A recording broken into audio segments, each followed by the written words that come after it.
मी ना काल म्हणजे गेले 4 दिवस एक गाणं ऐकतोय आणि मला खूप आवडतं आहे. मला वाटतं तुम्हालाही आवडलं असेल, कारण माझं मन झिम्माड झालेलं आहे आणि तुम्हाला विश्वास होईल की नाही मला माहिती नाही, पण माझ्यासोबत यावेळी ती स्टारकास्ट आहे. नाही विश्वास होत आहे? बघा राईट साईडला, लेफ्ट साईडला उज्ज्वला. आता ह्यांना बघून असं वाटायला लागलं की यार एवढे रोमॅन्टिक सॉन्ग कसे का आले डोक्यात, आणि का तुम्ही मला तो व्हिडिओ पाठवला? मला का सारखं सारखं बघू वाटतं. काय आकाश, काय केलंस तू बाबा? हा रोमॅन्टिक सॉन्ग, एक तर बॉडी पर्सनॅलिटी अशी एक गावरान एक तुझं लुक दिसतो आहे आणि जो त्या कास्टिंगला शोभेल असा लुक दिसतो आहे. तुझं मन हे जेव्हा तुझ्याकडे स्क्रिप्ट आली किंवा गाणं लिरिक्स आले तर तुझं मन झिंबाड झालेलं? 100%. जसं मी हा गाणं ऐकलं, जसं मला वहिनीने गाणं पाठवलं की आकाश आपल्याला एक गाणं करायचं आहे आणि ते फिमेल ओरिएंटेड आहे. तर म्हटलं वहिनी मी काय करणार फिमेल ओरिएंटेडमध्ये? नाही ते तुझ्यासाठी गाणं गाणार आहे आणि तुला एक्सप्रेशन द्यायचे. And I was like what, मी काय देणार एक्सप्रेशन? मला खूप टेन्शन आलं होतं. पण ऑल थँक्स टू हर की हा माझा पहिला सॉन्ग आहे तसा, थोडा स्लाईट रोमॅन्टिक सॉन्ग म्हणू शकतो आपण त्याला. आणि मला घाम फुटला होता कारण की मी कधी केलं नाही. आणि ऑल थँक्स टू हर, उज्ज्वलानी हेल्प केली मला, तिने काम डाऊन केलं. म्हटलं करशील तू आरामशीर, नॅचरल राहा, होऊन जाईल. And I did the same, थोडं नॅचरल राहिलो, जमलं थोडं. उज्ज्वला, तुला आकाशचा फोटो दाखवलेला आधी? नाही, अगदी शूटच्या आदल्या दिवशी आम्ही ऑफिसला भेटलो आणि आम्हाला कळलं की आम्ही एकत्र उद्या काम करतो आहे. सो ते एक क्युरियोसिटी होती की ओके आपलं मॅनेजेबल होणार आहे की नाही, पण तो खूप छान आहे आणि झालं आमचं मॅनेजेबल मस्तपैकी. आम्हाला जास्त एफर्ट्स नाही घ्यावे लागले ट्युनिंगसाठी. आमचं बोलणं झालं आणि त्यातून बऱ्याच गोष्टी मग आम्ही हळूहळू वर्कआउट करत गेलो. आणि सिद्धेश आणि चेतन सर होतेच, सो त्यामुळे त्यांचे त्याच्यामागे खूप जास्त कष्ट आहेत मला असं वाटतं. कारण गाणं जेव्हा पाठवलं तेव्हा माझं असं खूप सुंदर सॉन्ग आहे. माझं पहिलंही टी सिरीजचं सॉन्ग होतं जे फिमेल ओरिएंटेड होतं आणि त्यात फिमेलला लिरिक्स होते. सेकंडही असंच आहे, पण हे गाणं थोडं वेगळं आहे. यात खूप रॉनेस आहे, गावाकडचं सगळं म्हणजे जे प्रेम आहे ते गावाकडचं आहे. त्यामुळे आम्ही खूप जेन्युअनली आणि खूप सगळ्याच ठिकाणी लॉजिक नाही लावलं आहे. कारण आम्ही सगळ्याच ठिकाणी लिरिक्स नाही गायलेत. आम्ही खूप नॅचरल करण्याचा प्रयत्न केला आहे. म्हणजे मी गोवरी थापली आहे, गाईचं दूध काढलं आहे. सो त्या छोट्या छोट्या मुमेंट्स आहे जे मी अगोदर बालपणी करायचे माझ्या मामाच्या गावी, ते मी आत्ता शूटला गेले. आणि त्यामुळे मला काहीच असं भीती नव्हती की अरे मी म्हणजे ते गोबर शेण कसा हातात घेऊ किंवा ती गोवरी कशी थांबू, कारण ते ऑलरेडी मला माहीत होतं. आणि खूप सुंदर वाटलं. त्या गाण्याचा फीलच इतका छान आहे की जेव्हा आपण ते ऐकतो आता काही इम्प्लिमेंट करायची गरजच नाही, ते आपोआप येतं. सो मला असं वाटतं याने पण आकाशने पण खूप सुंदर साथ दिली आहे मला.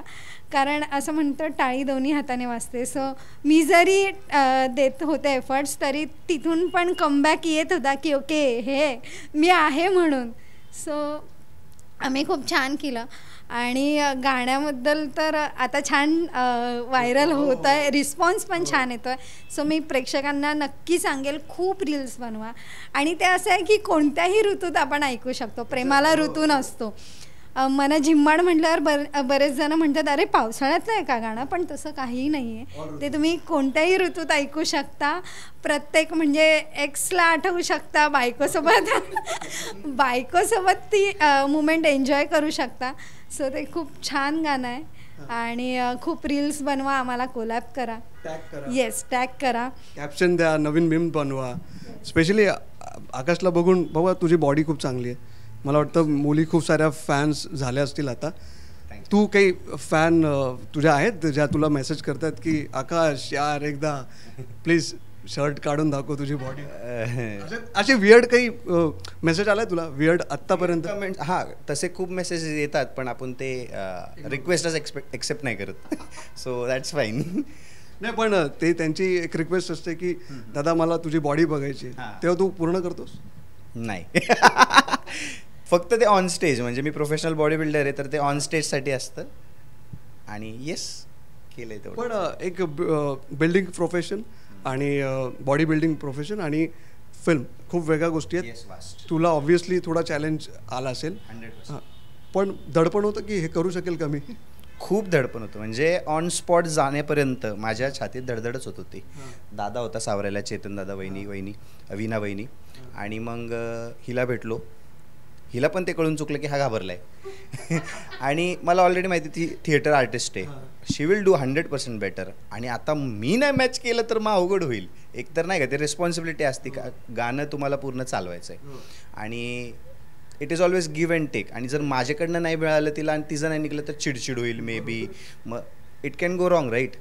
पण केला आपण, म्हणजे तिने पण शांत केलं. वीणा वहिनी, दादानी, सिद्धू दादानी एवढं काढून घेतलं की पहिल्यांदाच आम्ही भेटलो होतो. सिद्धू दादासोबत पहिलाच सॉन्ग होता माझा तो. त्यांनी इतकं छान करून घेतलं, त्यांनी मला एवढं ईज केलं. पहिले असं वाटलं की अरे हा करेल का, पण मग त्यांनी करून घेतलं यार. सगळ्यांनी खूप मदत केली आणि I enjoyed the song basically. एका नॉन ॲक्टरकडनं ॲक्टिंगच्या स्किल्स तो कोणाला तरी सांगतो की मला शिकवलं गेलं, खूप मला आनंद आहे त्या गोष्टींचा. मग श्रेय वाटतं तुला की नाही? नाही, मला असं वाटतं की मी फक्त देण्याचं काम केलं आहे, त्यांनी घेण्याचं केलं आहे. सो मला पण कोणीतरी शिकवलं, कोणीतरी दिलं आहे, म्हणून मी कोणाला तरी देऊ शकते. आणि that is the best thing, जे आपण असं म्हणतो की देता आलं पाहिजे. आपल्याला देता आलं तर आपण रित होतो, आणि रित झाल्यावर आपल्याला नवीन काहीतरी मिळतं. सो मी थिएटर करत होते आणि मला त्याचा तिथे खूप जास्त काय म्हणतात एक प्रभाव पडला. कारण माझं काम थिएटरमध्ये जे शिकत होते त्या क्लासेसमध्ये, ते मला इथे इम्प्लिमेंट करता आलं. आणि इथे इम्प्लिमेंट केल्यामुळे ते आकाशला परत त्याच्यावर रिस्पॉन्स देता आला. आणि असं म्हणतो की थिएटर आर्टिस्टकडे खूप गोष्टी असतात. तो प्रत्येक स्क्रिप्ट असू दे, मूवी फिल्म असू दे, सिरियल असू दे, जेव्हा स्क्रिप्ट हातात येते तेव्हा ते इमॅजिन करायला लागतात. एक व्हिज्युअल डोक्यात असतात. जेव्हा माझ्याकडे गाणं आलं तेव्हा माझं एक व्हिज्युअलायझेशन वेगळं होतं आणि मी विचार करत होते की काय असेल, कसं असेल. पण जे आम्ही गावाकडच्या गोष्टी दाखवल्या आहेत, म्हणजे माझं दिसणं पण जास्त ओव्हर नाही आहे, खूप नॅचरल आहे. त्यात रेवती म्हणून माझी मेकअप आर्टिस्ट आहे, तिने इतकी मदत केली आहे, खूप नॅचरल आहे, त्याचा लुक पण नॅचरल आहे. मला गाणं आल्यावर सगळ्यांचे रिस्पॉन्स असे होते, तू असं करू शकतेस. म्हणजे हां, कारण मला कोणी असं पाहिलेलं नाही आहे की हे सगळं करू शकते. पण त्यांचं असं होतं ओके खूप छान आहे, ग्रो अप. कारण माझं पहिलं गाणं वेगळं होतं आणि आत्ताचा एकदम फुल रोमॅन्टिक होतं, त्यामुळे मग ते थोडेसे ओके करू शकते ही अजून. सो आता मी सांगेन की मी रोमॅन्टिक सॉन्ग करू शकते आणि कोणी असेल तर अप्रोच करा प्लीज. बघा यार, ज्या पद्धतीने तुमचा व्हिडिओ जे जात आहेत तर 1 मिलियन मला वाटतं होईल. हा इंटरव्ह्यू आम्ही टाकूच, पण 1 मिलियन होईल. आनंद होतोय की यार एवढे लोक बघतायत, विचार नव्हता केला. खूप आनंद होतोय कारण की इतका छान रिस्पॉन्स मिळाला आहे की यू वोंट बिलीव्ह की मला इतके कॉल्स आले की अरे आकाश खूप छान केलं रे, म्हणजे तू शोभलाय, पहिल्यांदा स्क्रीनवर शोभलाय आर्टिस्ट म्हणून. आणि नाही, सगळ्यांनी भरभरून विशेष दिले आणि आज पण कॉल्स येतच आहे. आजही खूप कॉल आले आणि आय एम सो हॅपी की आम्हाला ही अपॉर्च्युनिटी मिळाली आणि आम्ही ती पार पाडली थोडीशी. जेव्हा रील्स वगैरे बनतात आणि जेव्हा टॅग केलं जातं, तर तुला काही असा अनुभव आहे ह्या आधी किंवा आत्ताचा, फर्स्ट रिॲक्शन तुझी काय होती? काही आठवणी आहेत का अशा? मला असं वाटतं ना की आत्ता मोस्ट ऑफ ट्रेंडिंग सॉन्ग चालू असतात. सो आत्ता हे अपलोड झालं आहे गाणं, हा इंटरव्ह्यू लोकांपर्यंत पोहोचेल, सो अजून पब्लिसिटी होणार आहे आणि आणखीन टॅग्स येणार आहे. पण आनंद होतो, स्वतःचं गाणं त्याच्यावर कोणीतरी ॲक्ट करतं आहे, हे खूप महत्त्वाची गोष्ट आहे. म्हणजे ओके ह्या लाईनला मी हे केलं होतं, माझं असं होतं, त्या सिच्युएशनला असं, त्या आठवणी, त्या मेमरीज ताज्या होतात. आणि हे खूप महत्त्वाचं आहे आर्टिस्टसाठी. कारण आर्टिस्ट हा एकमेव असा आहे ना की जो आठवणींची शिदोरी घेऊन जात असतो. आपण असं म्हणतो की आर्टिस्ट खूप कमी वयामध्ये वेगवेगळ्या भूमिका करतो, त्यामुळे तो सगळ्यांचं आयुष्य जगू शकतो, एखाद्या म्हाताऱ्याचं पण, एखाद्या बालपणीचं पण.